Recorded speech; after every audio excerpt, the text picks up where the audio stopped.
Hello interwebs, welcome to Let's Fix Computers. I've got a Dell XPS 15 here.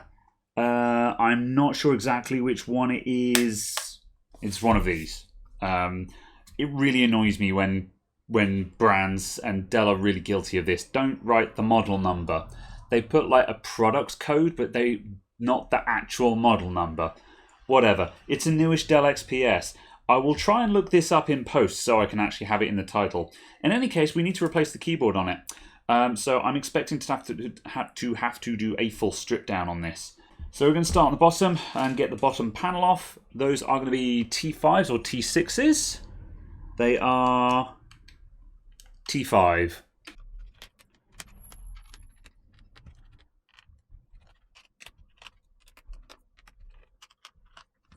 And then underneath the panel, we've got a couple of Phillips, which will answer to a P0. Now I'm going to grab a prying tool and just run that around the edge of the laptop here, taking care not to leave marks.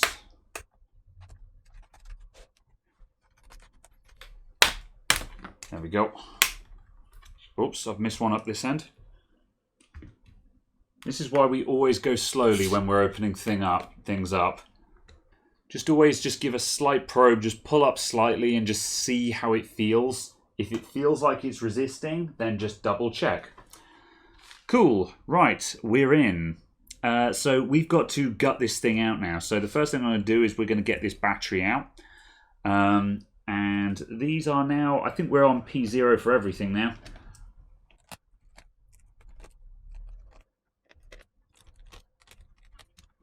Good.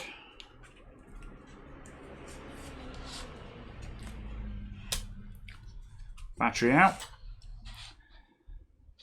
Right, next, I don't think I need to remove the cooling system. However, I tell you what, I'm going to take the cooling system off anyway just to replace the thermal paste, because Dell XPS laptops are notorious for wanting to be re-thermal pasted. So since I know that people in the comments are going to say, oh, you needed to replace the thermal paste, I tell you what, I'm going to do that. So the first thing I'm going to do though is just disconnect everything in sight, and then we'll start taking off the cooling system and then the motherboard.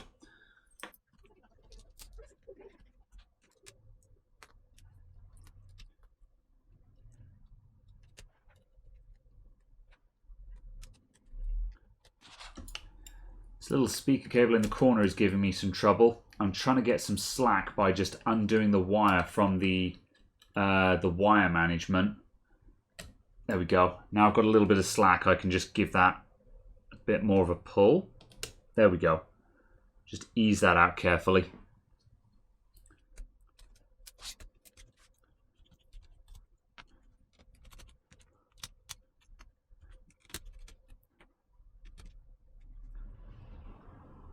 Good, okay, let's do the cooling system now. So I'm going to take off the fan screws there, and then I believe we then just need to take out the heat pipe screws from around the actual CPU and GPU.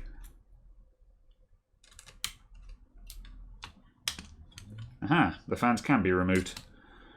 I wondered if these fans might have little trays that went underneath the heat pipes like they do on the MacBook Pro. That is not the case. There's a modest amount of dust in here, nothing super lethal, but again, it's good to maintain these things because heat is a killer. Cool, right, screws out.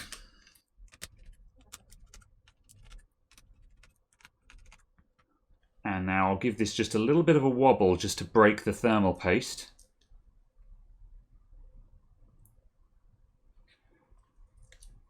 And I'm just lifting while I wobble back and forth at the moment, and hopefully it should just let go in a minute. Come on. I think it's the thermal pads that are holding on at the moment. Come on, there we go. Oof. That didn't want to go without a fight. Ooh. Yeah, that thermal paste is Well, I mean, it's not completely dry, but it's like putty. Probably a good thing that we're replacing that while we're here. Good. Okay, I'll put all this to one side. We'll redo all of this as we reassemble. I think we're ready to take out the motherboard now, so more screws.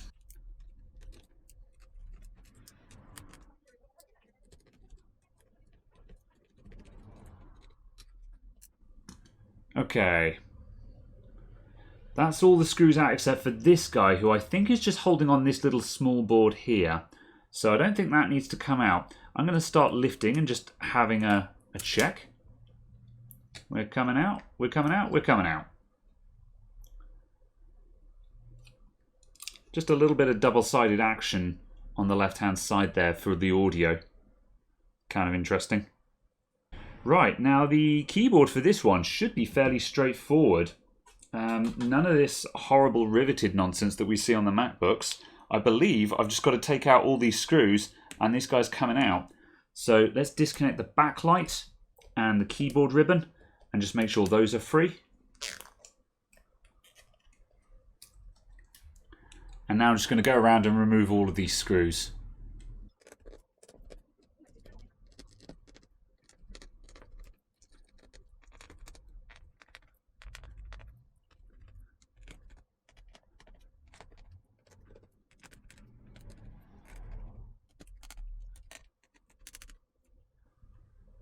Cool, right. I don't know if there are any behind this plastic sheet. Does that come off?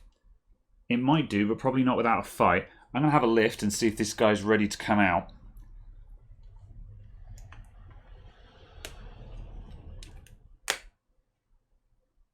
And the answer to that feels like a no to me. That doesn't want to go yet, so I think we've got stuff under here. What I'm going to do, I'm going to get the replacement keyboard, which I purchased from eBay. And we'll just offer that up. Okay, so by putting this in place, you can see that we've got more screws here and here, and there's going to be more under this section. So yeah, this plastic needs to come off. Let's see if we can just peel that back. And that's interesting. It's a copper plate, so that's doing a little bit of extra heat sinking by the looks of things. So I want to try not to damage this.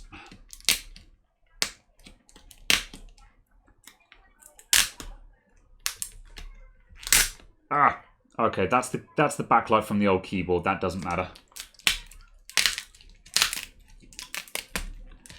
I'm just going to peel around where that started tearing, just because, oh, damn it. I was going to say we might be able to avoid more of that. We're going to need to see if we can recover this.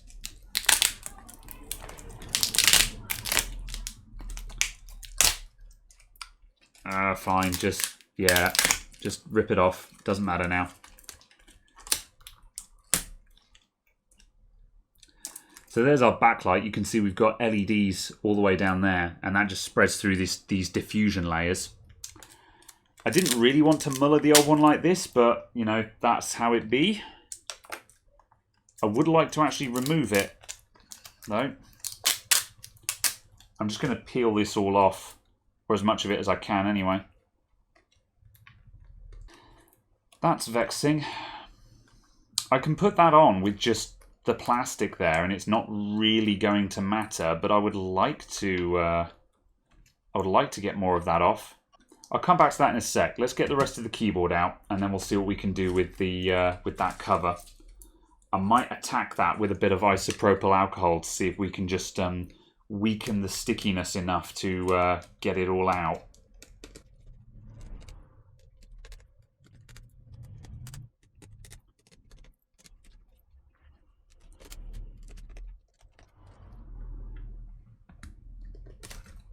There we go. There's the old keyboard out. So again, when you're buying the replacement keyboard for this, don't forget to get the correct regional one. As you can see, this is a UK keyboard with the vertical enter key. And it's important on this one because, as you can see, it has to match the cutouts in the body of the laptop. So if you spot, like if you're in the UK and you spot that there's a US keyboard going cheap or something, don't be deceived. You need to have the UK one into the UK one. I believe most of the European ones also have the vertical enter key. So if you've got a European keyboard and you want to swap it out for a UK or vice versa, I think those are compatible, but just make sure you look at the physical layout of the keys before you buy the keyboard to make sure you don't get caught out by a different regional keyboard.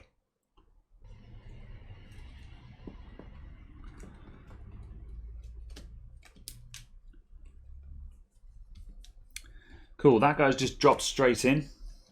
Easiest built-in keyboard I've ever done. So now we've just got to put all these screws back in the bottom. So I'll start by putting just one in each corner to get the keyboard, to get it located in place. And then we'll just populate it. And I'm just going to drop down to a 00 Phillips now as well, because these keyboard screws are just a little bit smaller. Yeah, the 00 Phillips feels nicer on these.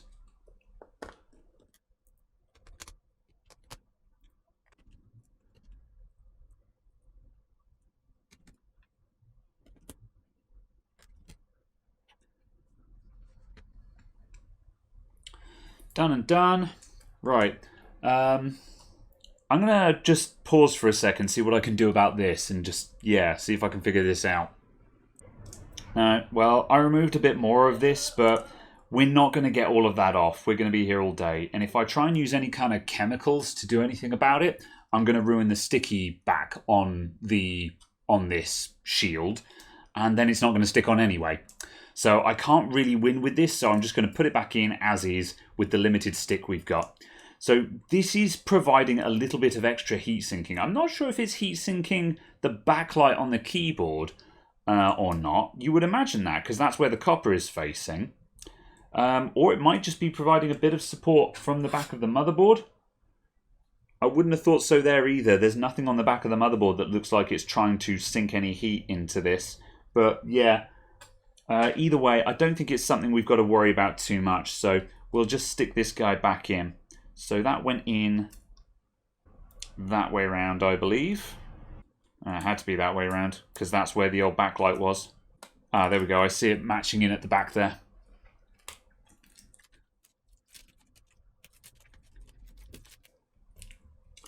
There we go, that's fine. It's not pretty, but it'll do. It's providing that little bit of extra heat sinking from the backlight, I assume, which is what we need. Fine. So that goes there. This needs to bend across to there. So I'm going to go ahead and peel back the sticky on that. And I'm going to position this straight into the connector to make sure that it's lined up properly. And then I can just fold that back into place. Good. Okay. Motherboard back in.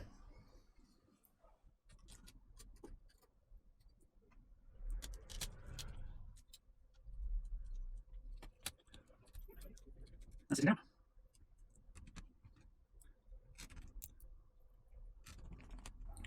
And just as a warning, the keyboard had two shorter screws holding it in. The shorter screws go on the right-hand side. One at the hinge over here and one in the corner up here. Those were the shorter two screws. So let's clean up the thermal paste now. So I'm going to grab some loo roll and some alcohol. Isopropyl alcohol is the easiest stuff for this job. You can remove thermal paste without it. The alcohol just makes it easier.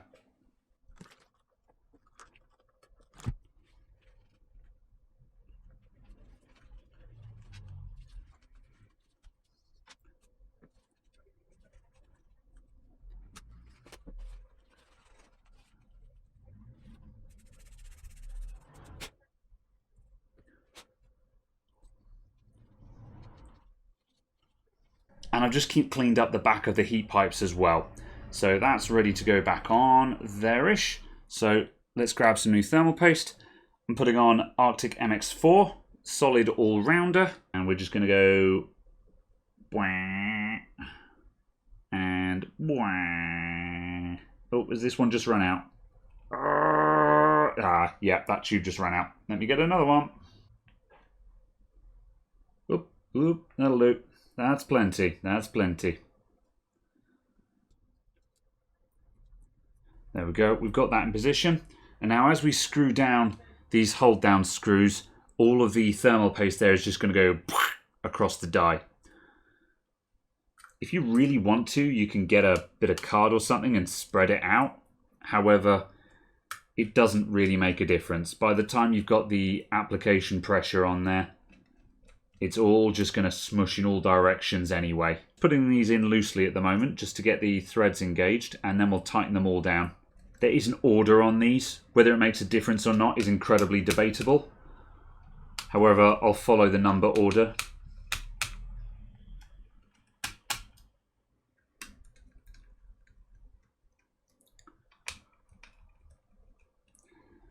But like, the number order was 1, 2, 3, 4, 5, 6, and it makes sense at the CPU. You go 1, then you go to the opposite corner, and then 2, 3, 4. But then by the time you actually get to the GPU, all you're actually doing is going around clockwise. You don't actually do any diagonals across the GPU at all.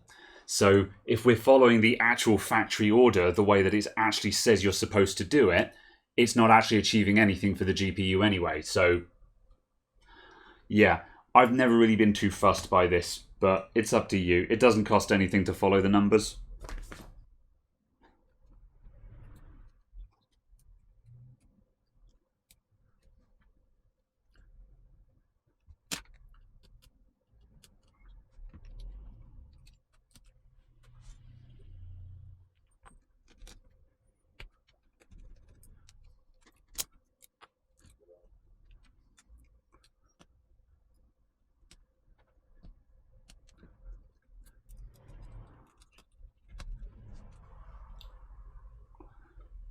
Our two fans, I'm just going to quickly take these to my air compressor and just give a quick short burst into the fans just to blow the dust out from them.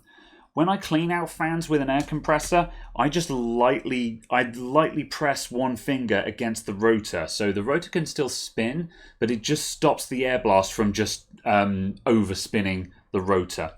I've never damaged a fan using a compressor before, but you don't need to spin it up to 15 million RPM. Yes, it's very funny where it goes, boing! However, it probably doesn't do the fan any good. So yeah, just make sure you just keep one finger on the rotor just to stop it from overspinning.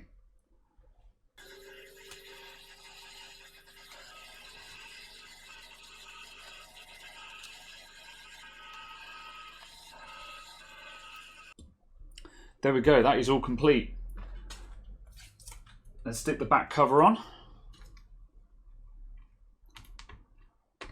Now, a decent individual would probably say, hey, you should probably test it before you put all the screws back in. However, given that I've just screwed the battery in and everything else, I'm kind of already past that point anyway. So I'm going to be a mad lad and go all in.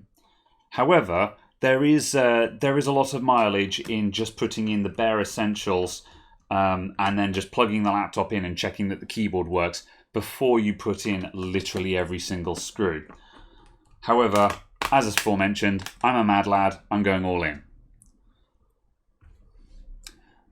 Power on. I'm going to spam F2 for the boot BIOS. Yep, preparing to enter setup in very small text in the corner. Looks good. Trackpad works and cursor key works. Good, so that's a good sign. So I'm going to go ahead and let that just go into Windows now. And then we'll just do a quick scan across the board to make sure that all the keys work. We don't have any random letters that don't work or anything like that. QWERTY up. Astavl. 13560. Control A. Delete. Cool, blah, blah, blah. Shift, capital blah, blah, blah.